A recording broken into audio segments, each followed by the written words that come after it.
Like every 4 seasons at Midsummer Fest, there is one quest truly aimed at the best. 4 wizards begin deviously to grin for who the most friends might bring to win.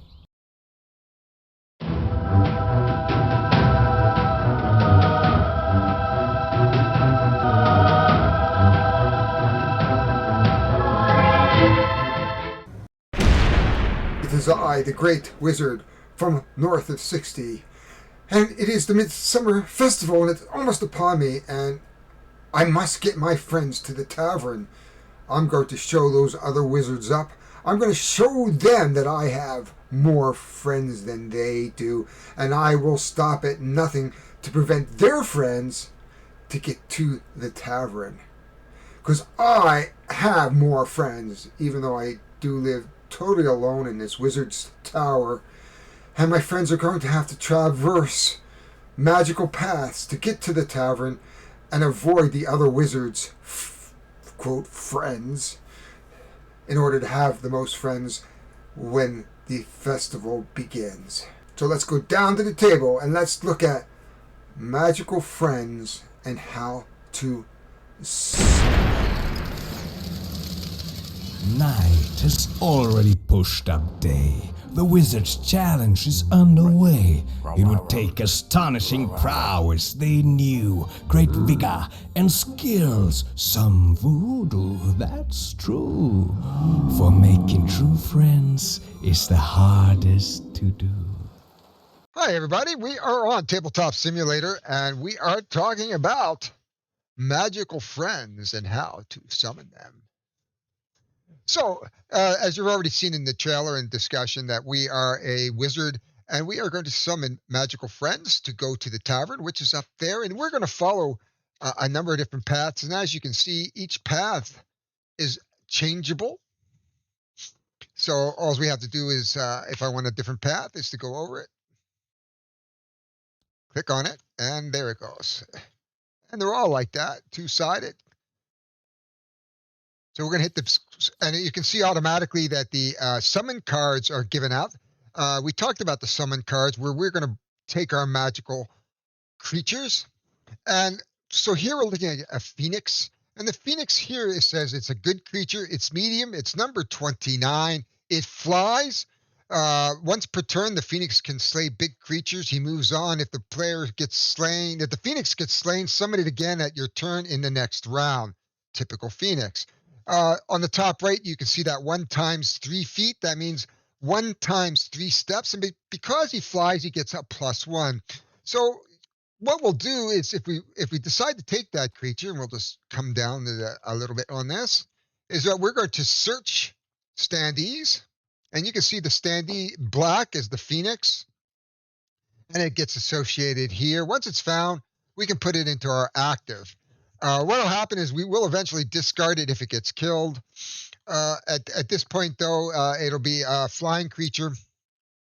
And we would move it up to 3 turns. 1, 2. And we can look at the creature a little deeper. Pardon me. You can see that it's a gold creature, which generally denotes good. That is, fights. And it flies. Then we can decide what trail. Let's just say if Heaven's Trail was here. That's for our goody two-shoe characters. And you can see good creatures can't be slain or poisoned here. And poison is one of the ways that you will kill a creature. And we go 3. Now, I tend to lock these down a little bit because if you don't, they'll do funny things. But basically, that's what happens is we're going to go round through round, and we're going to pick a card. We're going to draft a card. We're going to put a creature on here. We're going to move a creature. We're going to put a little magic tricks in. We have our beer. Now, the way a turn works is the first phase, we are going to determine who goes first. And we will use these what we call artifact cards. And they are basically from 2 to 11. And I believe there's 11 of them. Yep. And each turn you'll pick one, and then you'll turn, and it'll, pardon my dog, each turn you will pick one and determines the turn order. So let's just say I pick 11, and maybe he's going to pick a a 9 and somebody else will, the higher the number, it will go first. They'll get the beer stein. Yay! And they will move, draft and move. They may take some pity power if somebody dies. From fairy dusts if you use some fairy, but if you use the fairy dust, note you get poisoned. And basically all we want to do is we want to run our friends up to the tavern, and there is the tavern over here.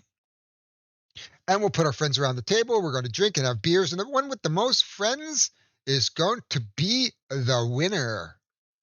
And of course, here is our turn tracker across the bottom. And on the last 2 turns, on turn 7, we actually have what we call whirlwind. The wizards cast whirlwind. So the standees will start here in this spot rather than in the wizard's tower. And on turn 8, they'll have a +1. So that movement that we saw here for our griffin might be 3 feet plus a bonus 1 plus another bonus 1 for the flying. So we might actually get flying 5. And he could apply a bonus. Let's say he had this green card here. So that would give him 7. And that might be 1, 2, 3, 4, 5, 6, 7. Not enough. You can only apply 1 base move and 1 bonus move per creature. And that's generally about one of the only few rules that there are here other than the play through. And that's a general overview of there. We're going to play through this game. We're going to play 4-handed. We're going to play till we get somebody up to the tavern just to give you an idea of how this game plays. So let's get down to the table and play this game. So we are ready to set up this board. Now, remember, this is Tabletop Simulator. So I cannot talk about the components other than what I see on the board. And everything looks great. I think this is going to be a great filler game. And the first thing you do with Tabletop Simulator, of course, is we're going to set up the game, which is really basically we've already and we're supposed to be on the heaven side. So we're going to just switch that over to the heaven side. And this is the fairy path. Yes. So we're going with the suggested paths to begin with. And I've given the first player marker now to our first player, which is Gordon Schroombloon. So the first thing that each player does, and we're going to play from the perspective of Gordon Schroombloon. So what we're going to do is take a look through these particular cards. So here's the limited edition ring, and we can only play this card once, and then it gets discarded. So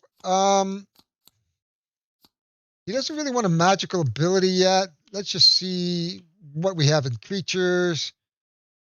Oh, the fire elemental sounds really good. Once per turn, the fire elemental can slay creatures it moves on. But he'd have to pick a fairly high number, but if he wants to be nasty. Once per turn, the griffin can slay evil creatures it moves on. So you can see he's a good creature. He's an evil creature. When summoned, you get 2 skeletons. When summoned the fairy, you get 1 fairy dust card. And we have a Hydra. Once per turn, the Hydra poisons every creature on the space it moves on, as well as the following space afterwards. Oof. Now, I believe he likes the idea of the fire elemental. So he's going to take his highest number card and says, I'm going to go with it, 11. And we're just going to put it up on the board in front of him at the moment. And while his opponents choose their cards. You can see now that my fellow wizards have chosen their card, and I've just made it a little bit easier. And I brought them all here. So we're going to just turn them over. And you can see that our Gordon Schroombloon is going first, followed by Darny Dark Matter, the blue player and the gold player, which we'll get to their names. We'll just flip them up. That is Melina Mapletooth and Caddy McNip. So, as I said before, we've really liked the idea of the fire elemental. So what we would do is we would put that on our he's going to automatically search the standee and put it in the spot, and he becomes active. You can see that he can move 2 friends up to 2 spaces. So he's going to go 1. And is he a good creature? He's a neutral creature. And he's going to go 2. And I think he's going to try the shortcut if he can. Because there's a great advantage to that. So what we're going to do is then we're just going to move that card off to the side and move to our Donnie Dark Matter. Donnie Dark Matter loves the idea of skeletons. I don't know.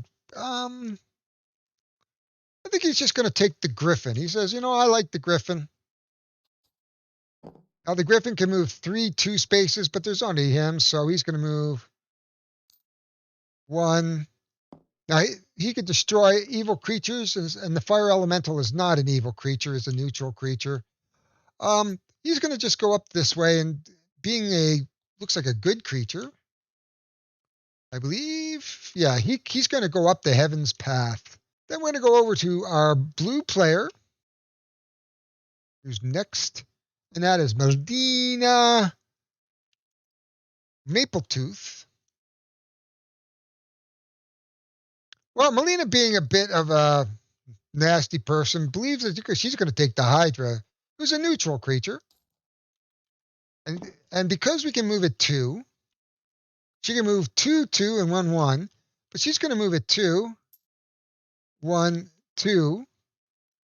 And she's automatically, because she's moved into that spot, going to poison our player's Griffin. And because the blue player has the extra green bonus, it's going to move down the path here. And it says, whoops, what does it say? It says 1 or 2 get fairy dust. So she's going to roll a dice. And on a 1 or 2 is going to get a fairy dust. 6. So there is no fairy dust for Melinda Mapletooth. And we're going to come over here to Cat McNippy. She says, oh, I'll take the fairy. I like fairies. She is a cat after all. And it gets 2 moves to 1. I think she's going to move 2 here as well. Kind of avoid the elemental. Now, you cannot move backwards. That is the one thing you cannot do in this turn. You must always move towards the tavern, which is up here. So we're going to turn around here. And we are going to hit the end of the round. And you can see things resetting as we go. We're in turn 2. And we're just going to move our cards over to our active spots. So for our second turn, what am I going to select? I think we'd like to maybe, what's his special power? Once per turn, the fire elemental makes sleep, it moves on. Well, we don't have any people have avoided him.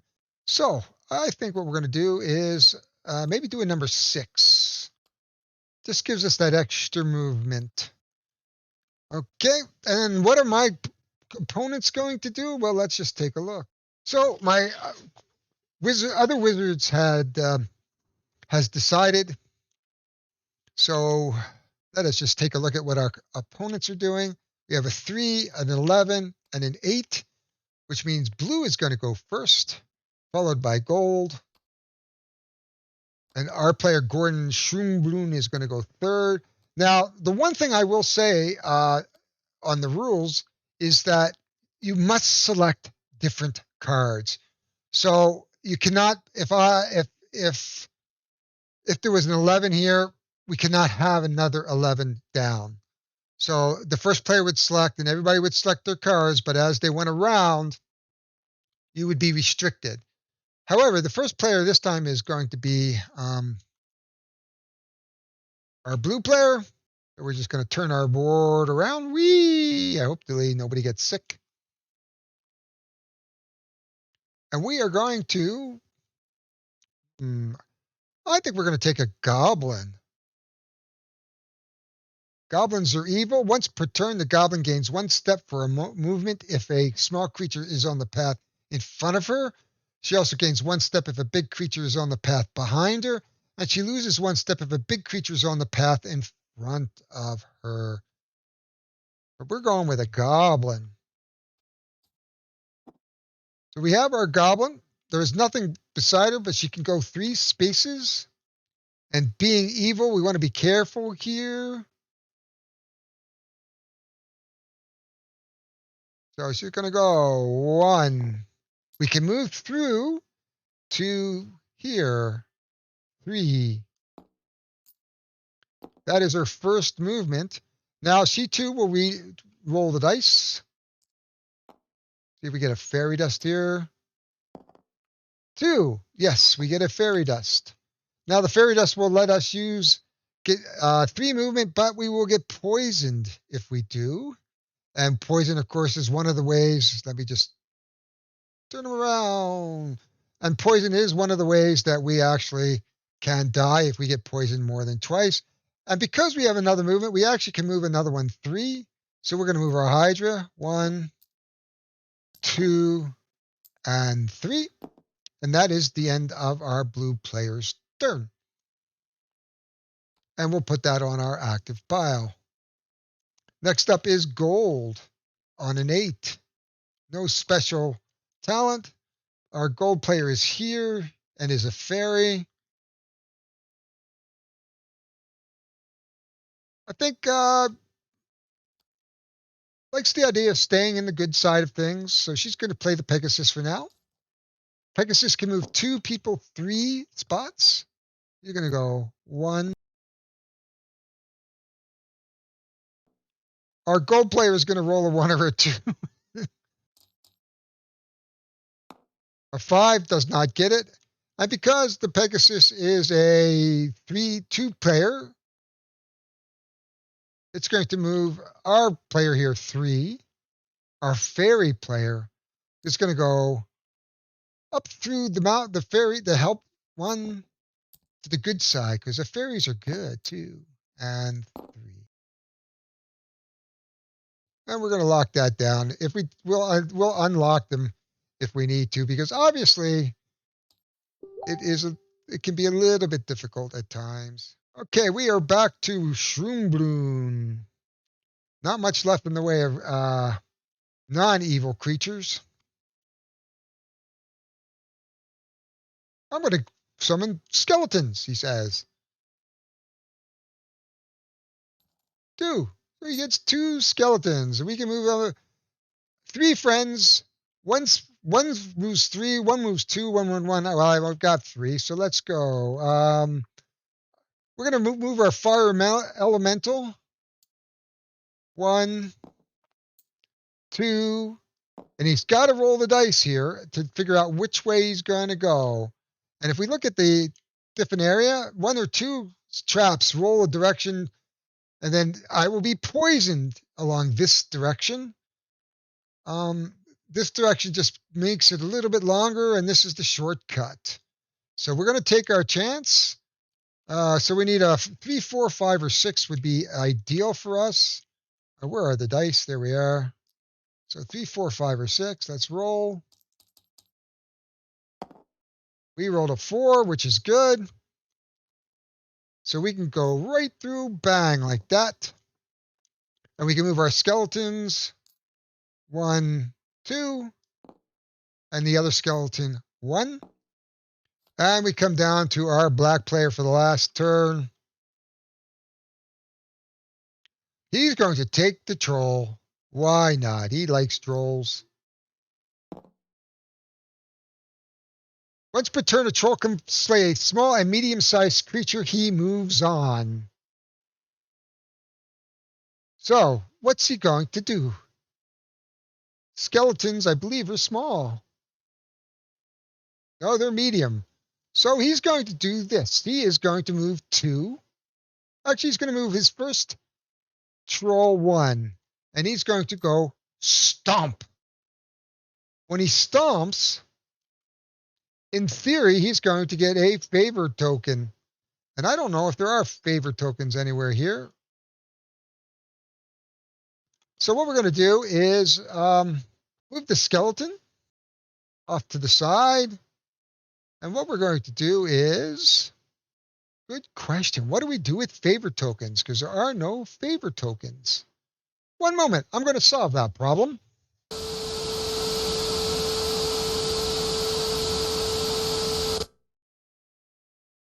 And now back to your regularly scheduled program.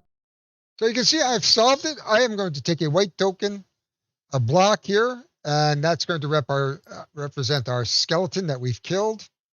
And now we have a favor token towards the end of the game. Now he can move his other player, which is 2, the other black player, 2. He's a griffin. The griffin is good, and he's 2 is going to move up the heaven's path. 1, 2, just like that. That is the end of the second turn. So here we are in turn 3. So what we're going to do is our blue player is going to choose a artifact card, and then our gold player, and then we're going to come back to me. So just hang in there and let our 2 players choose before they get to me.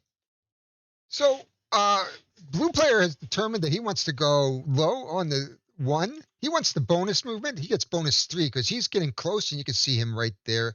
He is the Hydra.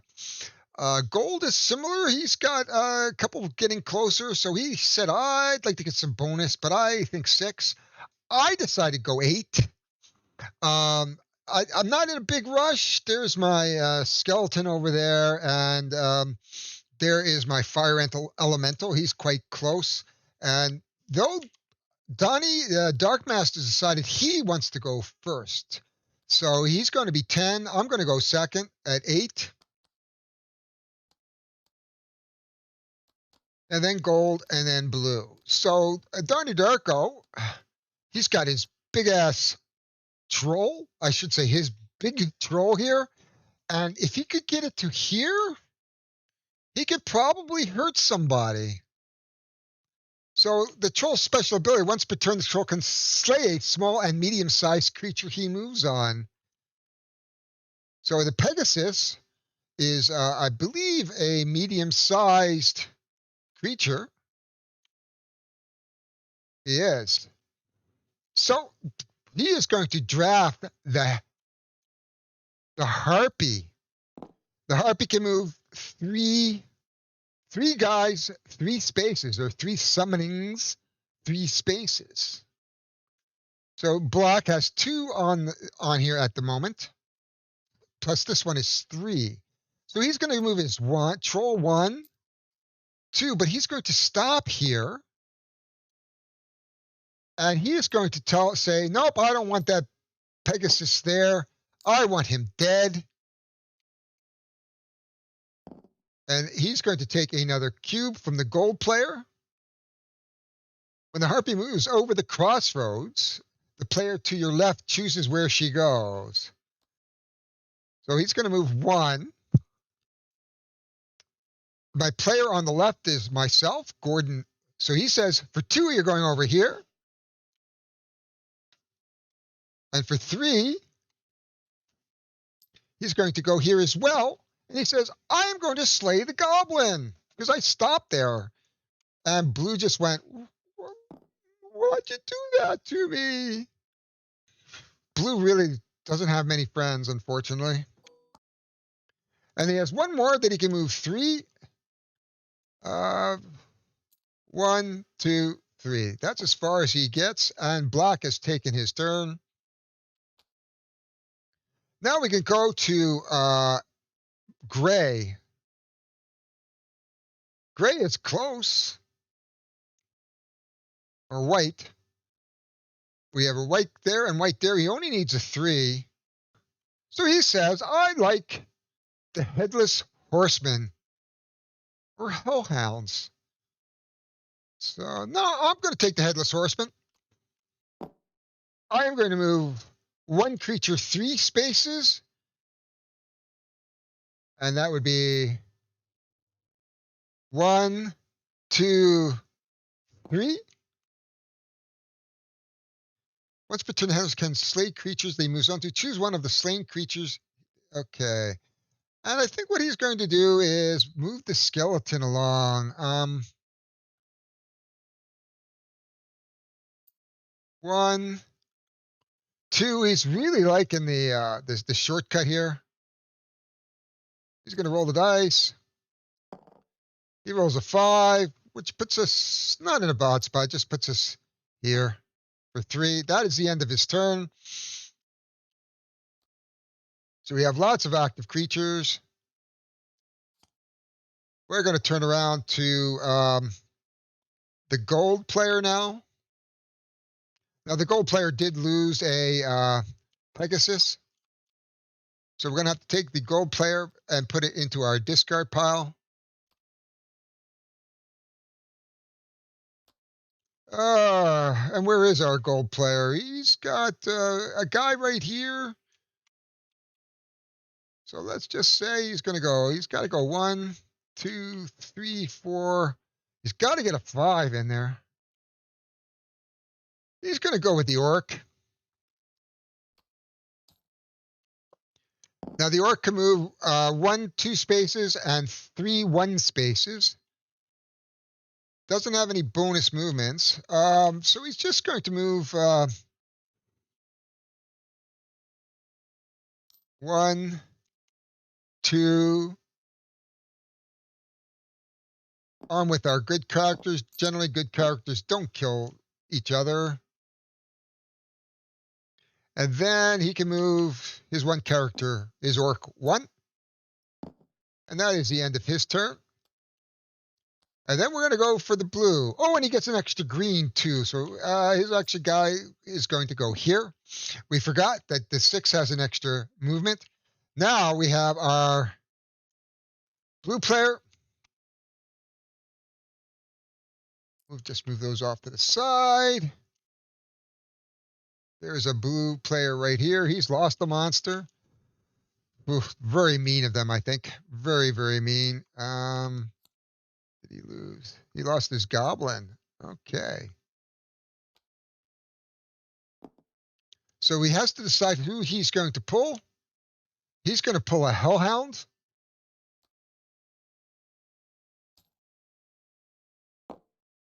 First thing he's going to do is 1 creature 3. So he's going to go 1, 2, 1, 2, and 3.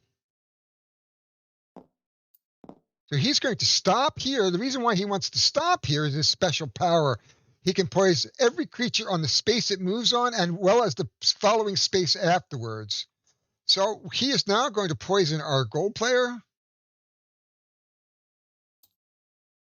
who's now poisoned, and our... Not that I don't think it's really going to be a problem. And he is poisoned as well now. And he can move another creature up to 2, 3 spaces. 1, 2, and 3. And that is all the turn. Plus, I think he's going to actually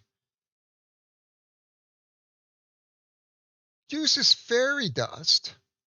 I don't think he's going to use his fairy dust quite yet. And that is the end of the turn.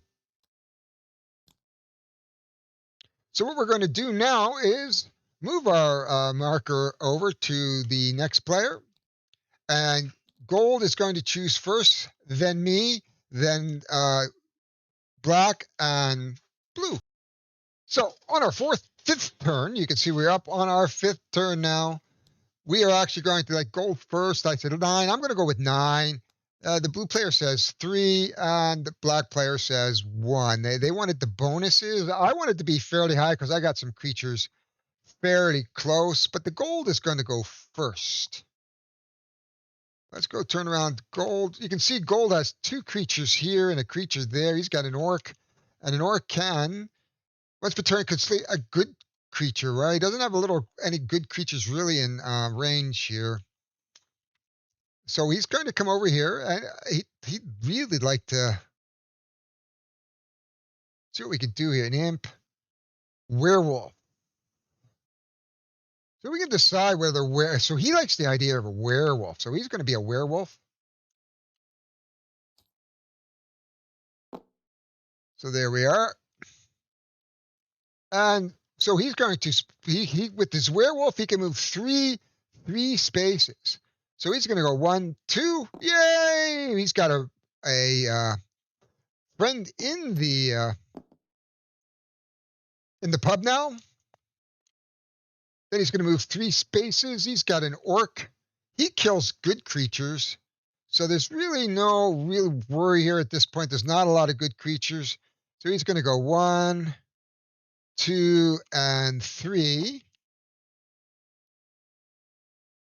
Plus he has the bonus of the card that he put, which is, okay, 111. So there is no bonus. And he can move 1 more creature 3 with the werewolf. So the werewolf is going to move 3, 1, 2, and he's just going to be good because we can change that to be good at any time. So he's going to be good and go along this path. And that is all for the gold player. Next up would be me, Gordon Schrombloon. And we're going to we're here, 1, and we've got somebody else here, 1, 2, 3, 4. We don't have any bonuses. No, okay. So we're going to want somebody who's got maybe something a little bit.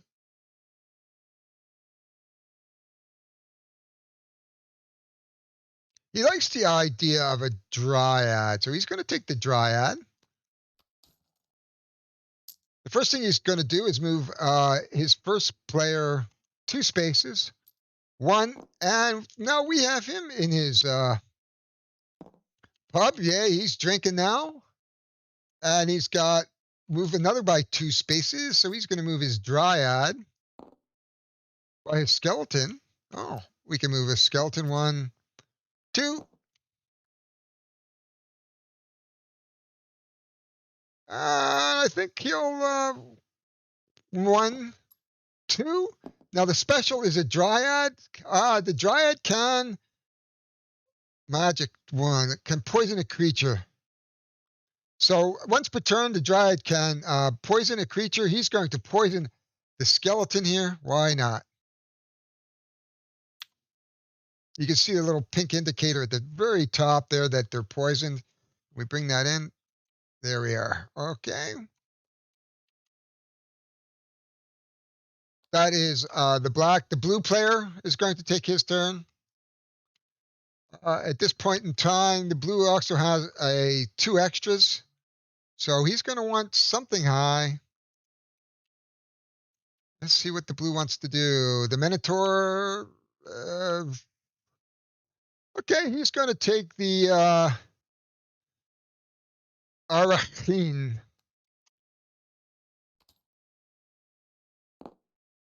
And the first thing he's going to do is move blue. So he's here. He's going to move 1, 2. So you can see blue is in there now. And he can move, what, 2 creatures, 3? And he's going to move his skeleton hellhound, I think. Let's just see what we got for what the special ability for the hellhound is. To move away, the hellhound gains 1 step of movement as long as there's a good creature in the path in front of him. Oh. Anyway, he's going to go 1, 2, 3. So he's moving along the path. And he's going to use his fairy dust just to show you how that uses. So he's going to put his fairy dust in here. He's going to poison. Oh, he can't. He's already poisoned. But what we'll do is he says, I'm going to poison this guy and move him 3 as well. 1, 2, and 3. And moves the Arachne. Flying creatures must stop. If a flying creature's on it, space, slay it. So we have a harpy. Troll's not flying. The harpy is a flying creature. No, the harpy is not a flying creature. It does not show harpies as a flying creature. So he doesn't slay that. because harpies apparently are not flying. I thought harpies were. Stray. Oh, there's the harpy, and it shows it as a flying creature. Yes. So he would slay the harpy.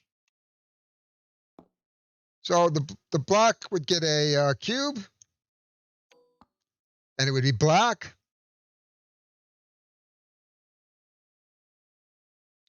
And lastly, we would come down to our black player, he's got only one creature left, and that is the griffin. I think everybody else is in the discard pile at this point. That's pretty sad for our griffin here. Anyway, griffin is 1, 2, 3 away. He can take the dragon. He might take an imp. He says, okay, imp sounds good. He can move it. His one creature 3. 1, 2, 3, and we have a creature there. And he can move his imp up if he likes. Up to 3 spaces. He goes 1, 2, and 3. So as you can see, this game goes on. Now, we didn't really show you magic because we don't often get a chance to do magic 3 because I'd have to have 3 magics, and I only have 1 in showing. So I would have to use, next time I would have to maybe use a card such as number 4 to go with this, so I could use the magic 3 there. But all in all, that's what this game is all about, really, just moving your creatures along the various paths, slaying the creatures, and then winning. And the winning conditions. So the end of game condition is that we would be down on the 8th turn. And what would happen is we would count up all our friends. We would count up our tokens that we would win for killing the friends or slaying them. And then we would add up, that counts as a +1. So at this point in time, if we looked at black would be in the lead with a possible 2 friends, because the number of tokens, whoever has the greatest number of tokens equals 1 friend. Now you can see white has 1 coming up, and there was a couple more turns. We were on the 5th turn. It would be 3 more turns to get some monsters up here and get some more friends. So who knows what way this game would have turned out. But all in all, let's go up to some final thoughts here and discuss how I felt about the game and what I liked and what I may or may not have liked. So Magical Friends and how to summon them. This is no doubt a filler game. It plays very, very quickly. It sets up quickly. I can't talk about the components only because there is nothing in the here to show other than what I'm seeing, which is all prototype. And I really appreciate the fact that I was able to take a look at this game and do a quick run through on it. So component-wise, on the tabletop simulator, absolutely wonderful as far as I can tell. The standees are adequate and fine. Each has its unique art. Now, the limiting factor is the cards. Now, I can tell you that even though there's a magic bag here for each of us to search them, there is only one of each type of really, except for skeletons in the deck, and therefore you really are not going to have many of the same friends. So if I have a gargoyle, another one is not going to have a gargoyle. I did see some of the pictures, and it's going to come with a box, and you're going to put your standees, and it's each going to be numbered, and you're going to be able to play that no problem. I think this is something along the lines that a child could play, probably 10 plus. I am not 100% sure. So you can see, because I'm playing on tabletop simulator, I can easily get to my desktop, and you can see the game here in Board Game Geek behind me. It is 2 to 4 players. It is 60 to 90 minutes, age 12. I'm thinking that you could probably do 10 plus. As long as the reading skills are good, I think they would really enjoy this game. The weight, which you can see there is no weight here. Let me just go over there. I would say it's less than 2. It's a pretty simple game. It's really a very simple summon the creature, move it, do whatever the card says, do whatever the space says if you land on a space that tells you to do something, such as the shortcuts. A well thought out game. The designer is Clemens Aluger. Publisher is going to be Shelfbuster Games, and the artist is Hannah Flattinger and Tran Riet van Ho. And I think they've done a good job. I think this is going to be a fun game for the Kickstarter as well. So I will just shoot down to. So all in all, I'm going to rate this game fairly high for a filler game. It would be something that I would pull out in the game club, especially either for new players, players that are looking for just a short, quick game that could be fun. There's a little take that in that, and I can tell you from my group's perspective, take that is important. If you can screw the other guy, or person, I should say, if you can screw the other person, they're very happy to play it. And this game would give a really fun opportunity to mess with some people's heads and play the game. And we like drinking, so a tavern game like this would be a lot of fun. All in all, I would rate this fairly high. Now I can't give it a full rating, just based on the play alone and the value of what I'm seeing here. I would rate it fairly high, maybe an 8 to 9 out of 10. The one thing I did not like is I would like the game to feel a little more asymmetrical. So, like maybe Gordon Shroom has some magical mushroom power that puts somebody that he's able to throw out a mushroom at a space that somebody can sleep. And now we didn't actually play with the catapults either, but similar to that. Okay, like, you can put a shroom down, and if you trigger the shroom, you fall asleep for a turn or lose a turn, like you can't move that guy. And Donnie Dark Matter, maybe he has a lightning spell and he can toss it and, perhaps slay a creature or by rolling a dice and if he rolls a 4 and 6, he gets a dice. So something, along the fact of like maple tooth, maybe somebody drinks maple syrup against a bellyache, and Caddy McNip, gets playful and maybe does something with good creatures, and the good creatures want to stop and play with the pussycat, and then the cat eats them or something. Maybe not. But anyway, so I wish this had a little bit of asymmetric play in terms of the characters. Again, no, this is a prototype, so who knows? Maybe they'll take that into consideration when they're doing some stretch goals. But that is all I can really talk about in this game. This is a fine game. My name is Harry Jacobs. I am the North of 60 Gamer. Please, if you like what you heard today, please subscribe, hit the bells for notification. Touch base with me by creating a comment below. Board Game Geek I hang out on. You can probably find me there, or I should say Board Game Revolution. Everything board games, Board Game Revolution, Board Games for One, Solo Board Game Group, Solo Board Gamers, the Board Game Group, and many other groups. I am out there. Please say hi. I really would appreciate that. So I thank you. And we will talk to you on the next game. And I don't know what that's going to be. It's a mystery.